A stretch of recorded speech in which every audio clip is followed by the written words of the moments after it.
प्राचार्य जी, यहाँ पे हमारे आदरणीय तिवारी जी और जितने भी यहाँ के शिक्षकगण हैं, जो अभी मेरे से पहले जो वक्ता यहाँ थे आदरणीय जो शिक्षक हैं, और आप सभी डाइट वालों का जिला विधिक सेवा प्राधिकरण की ओर से हार्दिक अभिनंदन करती हूँ। और आपके पूरे जितने यहाँ पदाधिकारीगण हैं और आदरणीय प्राचार्य जी का धन्यवाद ज्ञापित करती हूँ कि आपने हमें ये मौका दिया कि हम अपनी जो बात है विधि की कुछ बात जो आप लोगों से कर सकें। क्योंकि जैसा अभी बताया गया है कि यहाँ पर कुछ लोग ऑलरेडी शिक्षक हैं और कुछ प्रशिक्षु शिक्षक हैं, तो ये हमारे लिए बहुत अच्छा प्लेटफॉर्म है क्योंकि आप ही लोग हैं जो आगे हमारे देश का भविष्य बना रहे हैं और बनाने वाले प्रोसेस में भी हैं।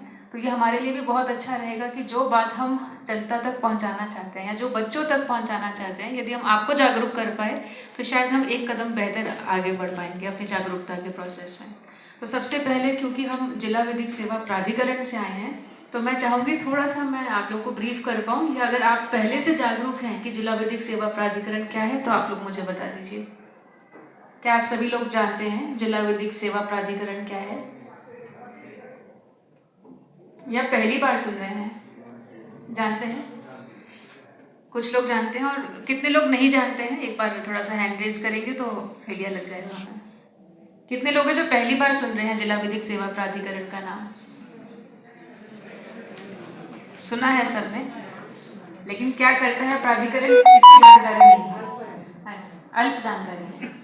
तो हम लोग थोड़ा शुरू करते हैं इसी बात को लेकर, क्योंकि हमारे देश में बहुत प्रकार के अधिनियम बने हैं, बहुत एक्ट हैं, हमारा संविधान है, लेकिन बहुत सारे हमारे अधिनियमों के तहत अधिकार होने के बावजूद भी आज भी ऐसी स्थिति है कि लोगों को जानकारी का अभाव है। और कितने लोग न्याय से वंचित मात्र इस कारण के लिए रह जाते हैं कि उनको जागरूकता ही नहीं है, क्योंकि जागरूकता होगी तभी तो वो न्याय पाने का भी प्रयास कर पाएंगे। तो वैसे ही एक समस्या थी कि बहुत सारे लोग हमारे देश में कुछ विशेष कारणों की वजह से कोर्ट में ही नहीं आ पाते। न्यायालय तो न्याय के लिए बनाए गए हैं, लेकिन अगर न्यायालय के समक्ष कोई नहीं आएगा तो क्या न्याय हो पाएगा? मान लीजिए एक व्यक्ति गरीब है और एक व्यक्ति अमीर है, दोनों में झगड़ा हो जाता है और अमीर व्यक्ति गरीब व्यक्ति को बुरी तरह से मारता है।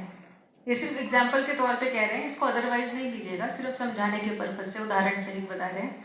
उस अमीर व्यक्ति ने गरीब व्यक्ति को बहुत मारा। जब झगड़ा हुआ उसके बाद जब मैटर कोर्ट में पहुंचा तो जो अमीर व्यक्ति था वो तो अपना कोर्ट पहुंच गया, उसको अच्छे बढ़िया वकील साहब भी मिल गए, लेकिन जो गरीब व्यक्ति था वो दिहाड़ी मजदूरी वाला व्यक्ति था।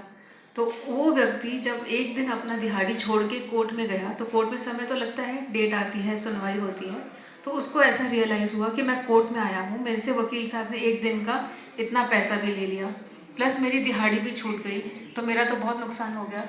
उसको केस की इतनी चिंता नहीं हुई जितनी उसको इस बात की चिंता हुई कि मेरी दिहाड़ी भी कट गई और वकील साहब ने पैसा भी ले लिया।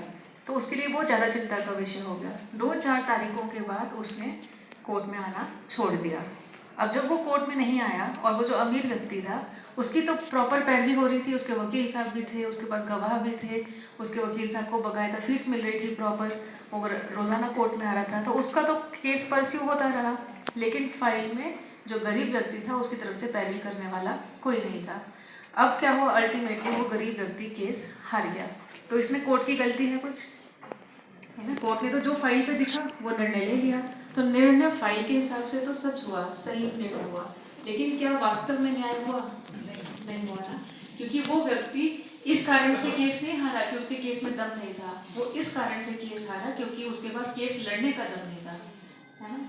तो इसीलिए बहुत सारे अधिकार हैं और बहुत सारी ऐसी श्रेणियां बनाई गई हैं जिनको न्यायालयों में फ्री में, मतलब निःशुल्क विधिक सहायता के रूप में एडवोकेट दिए जाते हैं, वो उनसे कोई पैसा चार्ज नहीं करते हैं। तो लोगों को जानकारी ही नहीं है इस बात की।